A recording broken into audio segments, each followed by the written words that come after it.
David and Shane to 1 million cups. Hey, thank you very much. Good morning. Thank you for having us. I'm Shane, and this is Dave. We are from C2P Strain, and this morning we're going to tell you a little bit about our company, some of the things that we've gone through, some of the problems we've had, and some of the things that we've learned, and some of the things that we're planning on next year in 2019.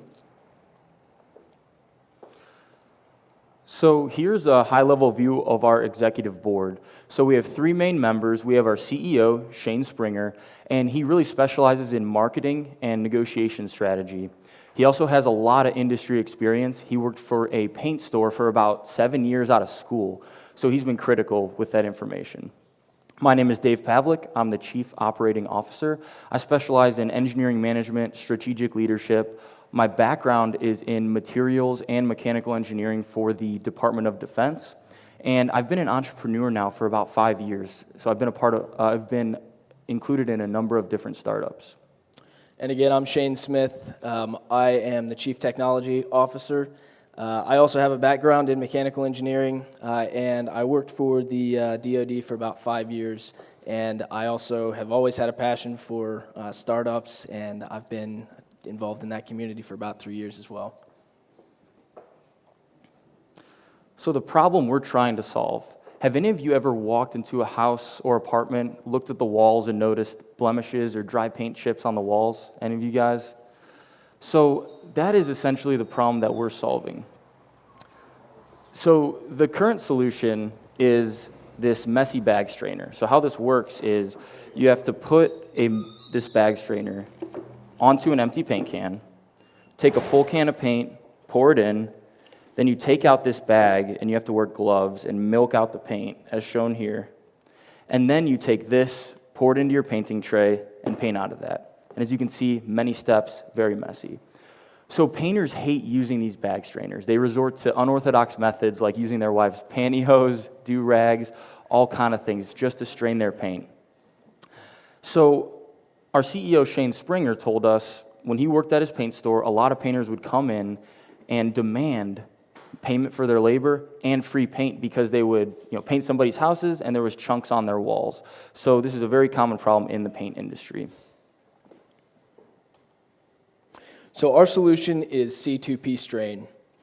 It is a two-part solution.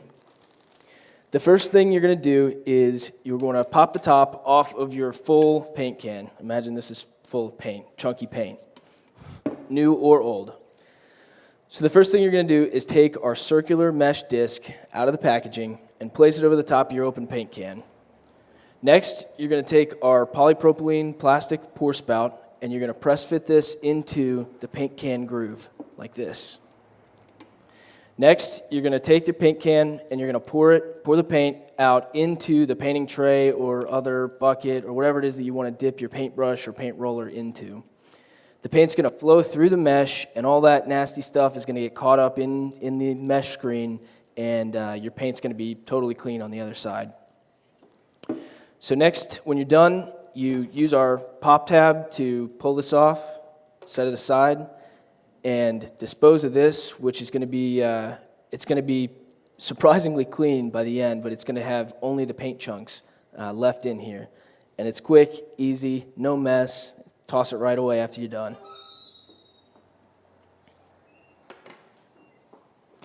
Our target audience. So C2P Strain provides an easy and functional solution for do-it-yourselfers, residential repainters, and professional contractors. The bottom line is that for a professional-looking paint job, painters are going to strain their paint, whether they have to use messy bag strainers or pantyhose or T-shirts or whatever. And C2P Strain is the only product on the market right now that offers a solution for a no-mess strain straight from your can into your painting tray. So one thing that gives us a competitive advantage, and is really kind of our secret sauce, is the patented fin design on the bottom of this. So what this does is when you go into a paint store and you buy a can of paint, you're going to buy either Valspar or Behr or some other brand, and all these paint cans are going to vary just tiny, tiny amounts in the size of this rim on the paint can. That creates a problem when you want to have one product that can fit in everything across the board. So what our product does is we designed these fins that jut out from the center of the ring, and they flex to account for these tolerance differences in all the paint cans. So no matter what kind you buy, our product is going to be able to fit in that. So we like showing this feedback slide because as engineers, we had a little bit of trouble at the beginning getting out there and talking with painters and really getting the feedback we needed to develop this product. So we've gotten feedback across multiple different states, from Pennsylvania to Illinois to Ohio to West Virginia. And I really like the quote that Phil says. He says, "It doesn't matter what paint you buy. There is always junk in the paint. I will buy this product." So it's been great to work with these painters and really get their feedback to help us make the product that makes their job easier. Yeah, that's totally true. Some of the things that we have faced since starting this business, the main thing is that the background knowledge of the product in the industry is critical. And having a CEO and a partner who knows that industry and has worked with these people for 5 to 7 years has been crazy important to us. Knowing that as a background, since we didn't really know anything about paint before we started this product, we found someone who recognized the need in the industry, and he kind of held our hand until we got up to speed on it. So second to that, we wanted to do our own, get our own feedback on the problems and the solution that we're offering. So we went out into the community and we interviewed as many painters as would test this thing out for us. And we talked to them and we said, is this something that you experience? Is this a product that you would use? Do you think that this is something that you would buy, and for how much money would you buy it for? So getting actual customer feedback was very important to us in the early stages, and it affected a lot of the design.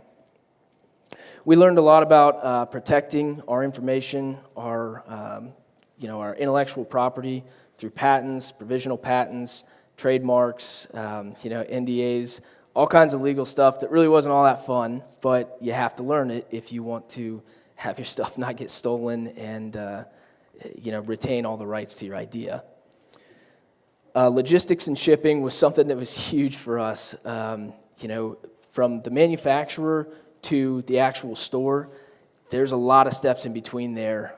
Shipping overseas by boat or by air, shipping domestically, there's a lot of costs that we had to figure out, and there's a lot of laws with shipping that we had to figure out, and that has been something that we've had to work through and understand in the past. It's really taken us about a year to get all that up to speed and make sure that we're following everything that we need to follow. And finally, like Dave said, we've got partners in 3 different states right now, and communicating and running a business with partners who are all over the place is pretty difficult. And we've had to learn a lot about how to communicate effectively on a day-to-day basis with our partners who make decisions and who are guiding the practices of the company day to day. So we have learned quite a bit just in the past year from a lot of the things that we've gone through. So from 2018, we wanted to show a brief product timeline, so how the business has been doing and what we've done. So during the past year, we've created functional prototypes that we've then perfected for mass manufacturing, and that's what you see here.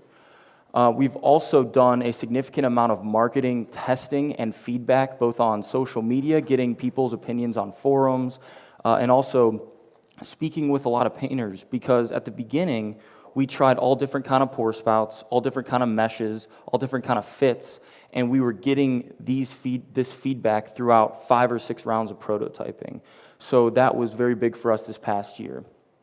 We also filed our non-provisional patents, so we do have IP protection on this idea. So we just launched in September, and we're currently in 36 stores in both Canada and the USA. So that's been really big for us the past 2 months. We've been super busy working with all these store owners and all these distributors and doing a number of different things. And then we're also right now in the process of becoming both Ace Hardware and Sherwin-Williams vendors, which is big because then we'll be able to sell in their stores. And I know in this industry, Sherwin-Williams is the big fish. So we're really looking forward to starting with them here soon and then, hitting it hard January 1st with Sherwin-Williams. So we think 2019 is going to be a big year for us. Like Dave said, Ace Hardware and Sherwin-Williams, they're big fish in this industry, and we definitely want to be capturing those types of big players. But in addition to that, the industry is pretty segmented. You've got contract painters, you've got your individual DIYers, you've got all kinds of people who use paint. And we really do want to connect with all these different types of people who might be experiencing this problem. So that's one of the things we're going to focus on in 2019 is getting connections to a lot of different people across the market. Warehousing is something that we're going to have to deal with because as the volume picks up, as our orders pick up, we're going to have to hold the product in a location or several locations while we, in the meantime, when we get it from our manufacturer until the time when we actually get it shipped out to the store. So warehousing is going to be something that we really are going to look into in 2019. And finally, social media marketing. We graduated in engineering. We have no idea how to talk to people. And social media, we think, is going to be really big for us. So we are going to do some serious investigation into that. Currently we're doing business to business, and we really would like to focus on business to consumer. And we think social media, Facebook, Instagram, all these different methods are going to be big in helping us get the message out about our product. So if you guys want to check us out, our website is c2pstrain.com. You can contact us there or on our Facebook. We'd be happy to answer any questions then if you think of it later. But right now, we're also open to answering any questions that you guys have.